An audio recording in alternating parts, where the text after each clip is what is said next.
Up until his death in 1991, Ken Curtis was a remarkable personality on television, and also had fans with his singing talents.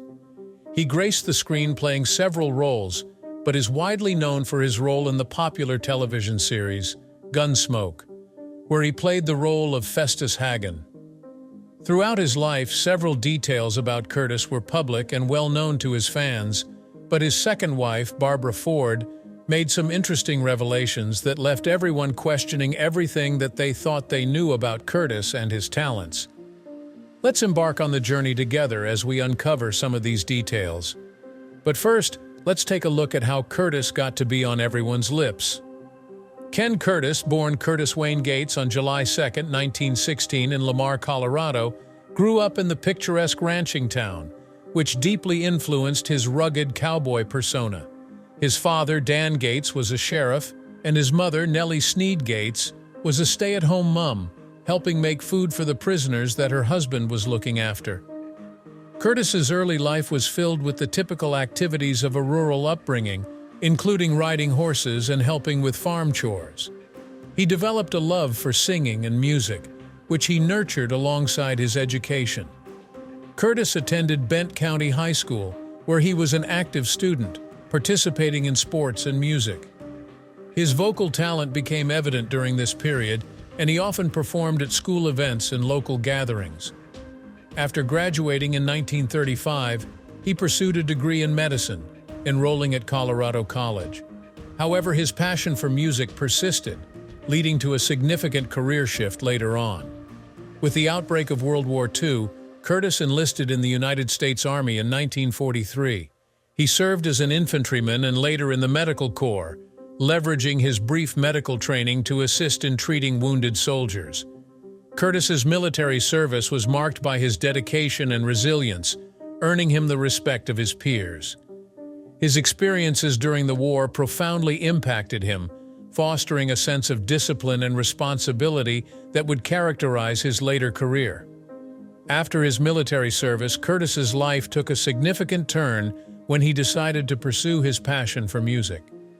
His medical career aspirations gave way to his love for singing, and he moved to Hollywood in the late 1940s. Curtis's entry into the music industry was facilitated by his exceptional vocal talent and charismatic presence. He joined the renowned country and western group, the Sons of the Pioneers, in 1949. The Sons of the Pioneers were already a well-established group, known for their harmonized vocals and western-themed songs. Curtis's addition brought a new dimension to their sound, and he quickly became a central figure in the group. He recorded several hits with them, including Room Full of Roses and Ghost Riders in the Sky. Curtis's rich voice and stage presence made him a favorite among fans, and he toured extensively with the group, solidifying his place in the country music scene. However, he did make a transition into Hollywood later on, where his career progressed a lot more. Ken Curtis's transition from music to acting began in the early 1950s. His first roles were small parts in Western films, where his authentic cowboy demeanor and musical background made him a natural fit. His breakthrough came when he was cast as Festus Hagen on the long-running television series Gunsmoke. Initially introduced as a recurring character in 1962, Festus quickly became a regular due to Curtis's compelling portrayal. His character was a scruffy, unpolished deputy with a distinctive gravelly voice and a heart of gold, providing comic relief while also being a capable lawman. Curtis's portrayal of Festus Hagen became iconic, and he remained with Gunsmoke until the show's end in 1975. His performance earned him a place in the hearts of millions of viewers, and he became synonymous with the character. Curtis's background in rural Colorado and his father's role as a sheriff undoubtedly influenced his portrayal, lending authenticity to his character. Despite his successful acting career, Curtis never abandoned his love for music. Throughout his time on Gunsmoke, he continued to perform and record music. His work with the Sons of the Pioneers remained a significant part of his life, and he frequently appeared on musical variety shows and performed in concerts. Curtis's ability to balance both acting and music showcased his versatility and dedication to his craft. In addition to his work with the Sons of the Pioneers, Curtis also released solo albums where he explored various musical styles, from traditional Western tunes to more contemporary country music. His musical talent was not confined to performance alone. He also composed and wrote songs, contributing to the rich tapestry of American country music. Ken Curtis's career mirrored his dedication, talent, and unwavering passion for the arts. From his early life in Colorado to his military service and his transition into music and acting, Curtis's journey is marked by resilience and adaptability. His role as Festus Hagen remains one of the most beloved characters in television history, and his contributions to country music continue to be celebrated. Curtis's influence extends beyond his performances.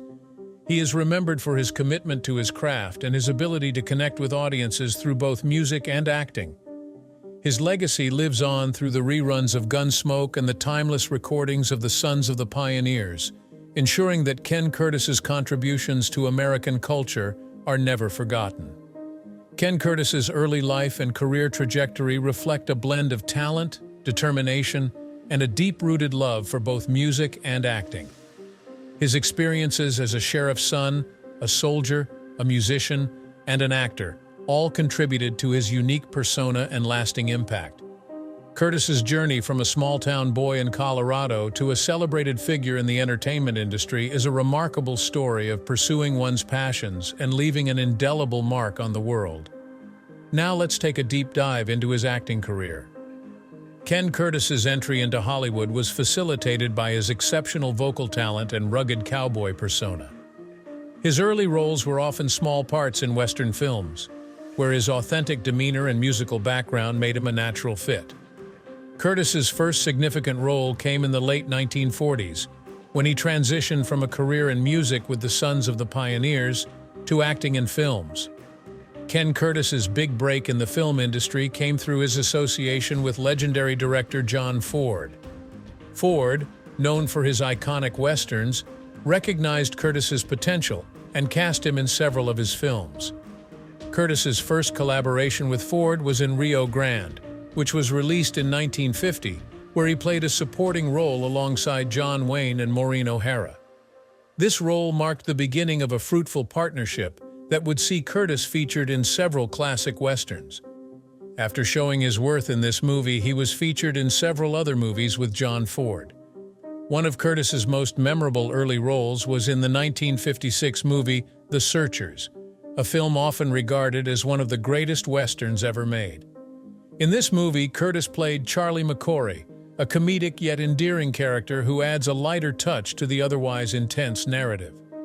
His performance in The Searchers showcased his ability to blend humor with serious acting, earning him recognition in Hollywood.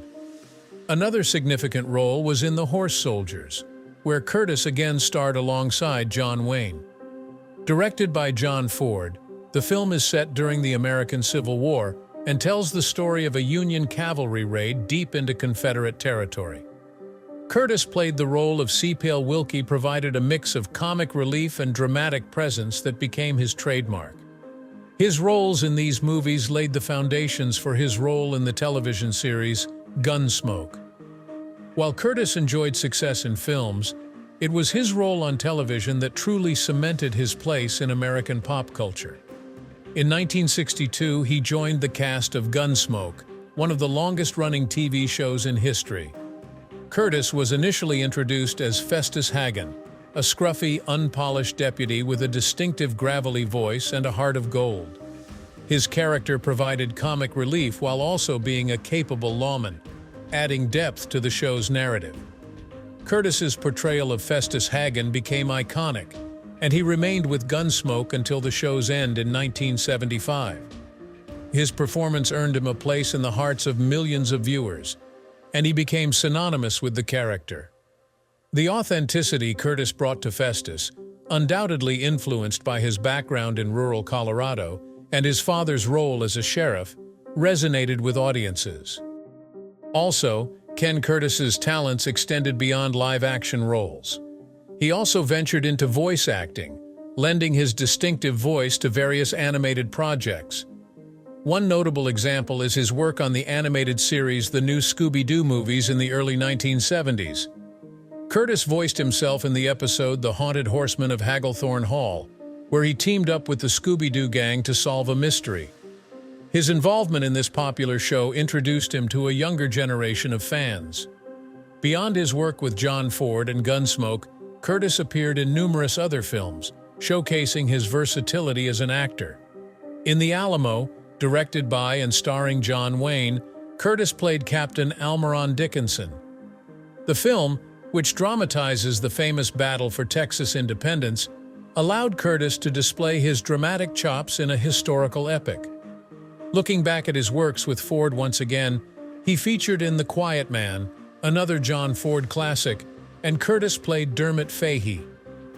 Although a minor role, his performance added to the film's rich tapestry of characters and demonstrated his ability to contribute meaningfully to an ensemble cast. He also appeared in Two Rode Together in 1961, a Western directed by John Ford and starring James Stewart and Richard Widmark. In this film, Curtis played Greeley Clegg, further solidifying his status as a reliable character actor in the Western genre. In the later stages of his career, Ken Curtis continued to make guest appearances on various television shows. He appeared in popular series like Rawhide, Perry Mason, and Have Gun Will Travel, often playing roles that capitalized on his Western persona. His appearances in these shows helped maintain his presence in the entertainment industry and introduced him to new audiences.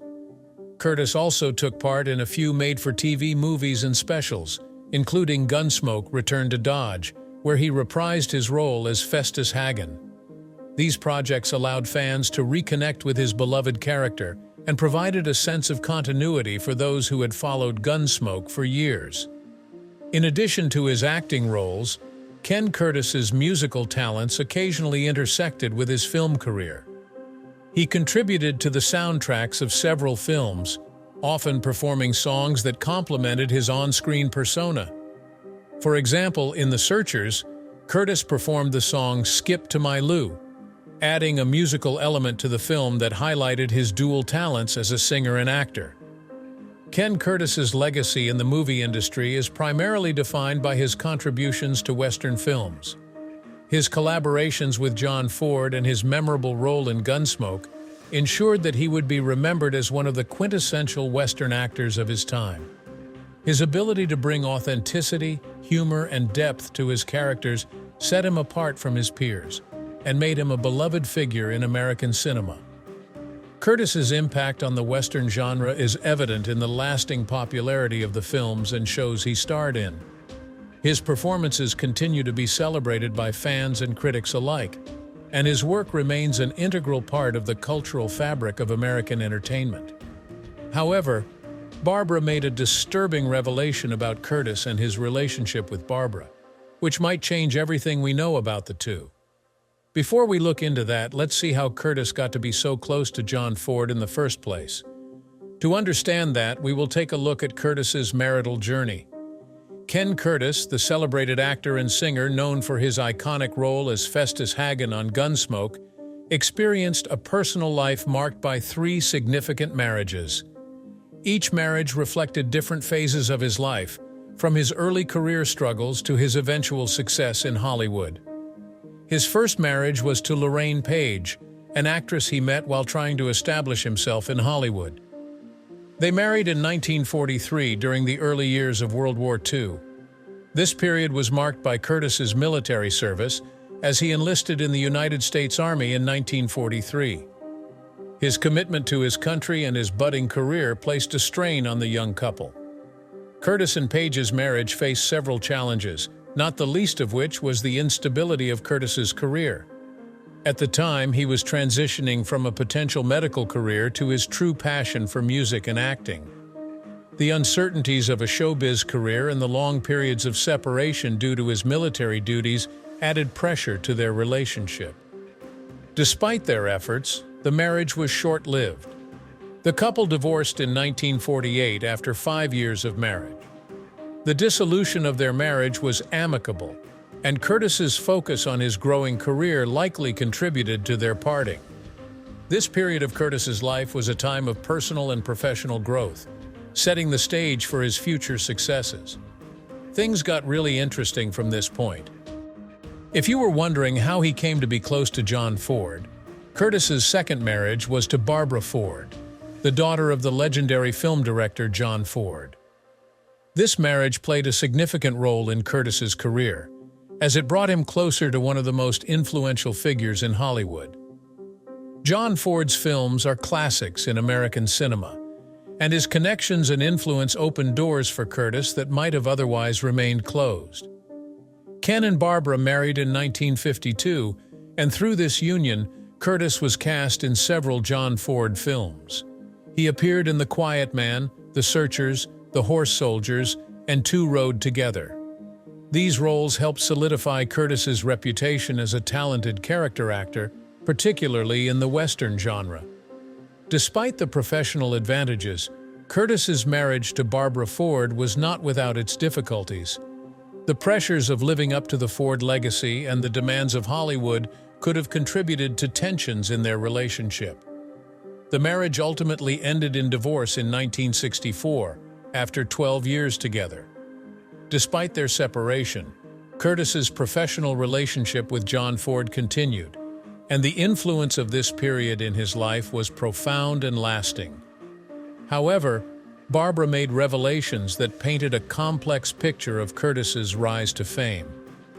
Barbara Ford's candid disclosures about their relationship shed light on how Curtis navigated his personal and professional life during their time together.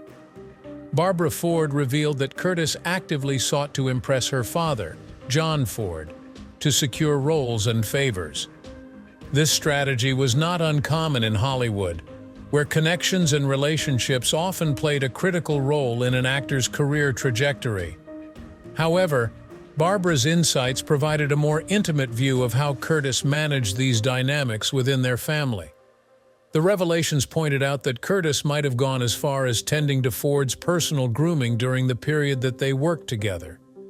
This made fans wonder if Curtis grew in the industry as a result of his talent, or just by doing the bidding of a prominent figure in the industry.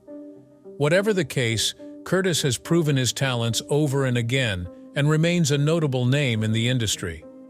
Up next, Ken Curtis's third and final marriage was to Tori Connolly in 1966. This marriage proved to be the most enduring and stable of his three unions, lasting until his death in 1991. Tori Connolly, unlike Curtis's previous spouses, was not involved in the entertainment industry, which perhaps contributed to the stability and longevity of their marriage. The union with Tori Connolly came at a time when Curtis's career was flourishing. He had firmly established himself as a beloved character actor on Gunsmoke, and his financial and professional stability likely provided a solid foundation for his personal life. Curtis's role as Festus Hagen on Gunsmoke had made him a household name, and he was enjoying the rewards of his hard work and dedication to his craft. Curtis and Connolly's marriage was marked by mutual support and affection. Tori was a constant presence in his life, providing him with the emotional stability he needed to continue his demanding career. Their relationship was built on a deep bond and shared values, and they enjoyed a happy and fulfilling life together. Ken Curtis's three marriages each played a unique role in his personal and professional development. His first marriage to Lorraine Page occurred during his early struggles in military service, a time of significant transition and uncertainty. The marriage to Barbara Ford connected him with one of Hollywood's most powerful families and played a crucial role in his rise to fame. Finally, his marriage to Tori Connolly provided the stability and support that allowed him to enjoy his success and live a balanced life. Curtis's experiences in these marriages undoubtedly shaped his outlook and influenced his work. His ability to convey depth and authenticity in his performances may have been enhanced by the personal challenges and triumphs he experienced in his relationships. The emotional nuances he brought to his roles, especially as Festus Hagen, resonated with audiences and endeared him to fans. Despite the personal ups and downs, Curtis's legacy as an actor and musician remains strong. His work in westerns, his iconic role on Gunsmoke, and his contributions to country music are celebrated and remembered. His marriages, with their unique challenges and rewards, were integral to the man he became and the career he built. We would love to hear from you. Do you think Curtis deserves his accolades, or did he just take advantage of his relationship with the Fords? We will be in the comments and see you in the next video.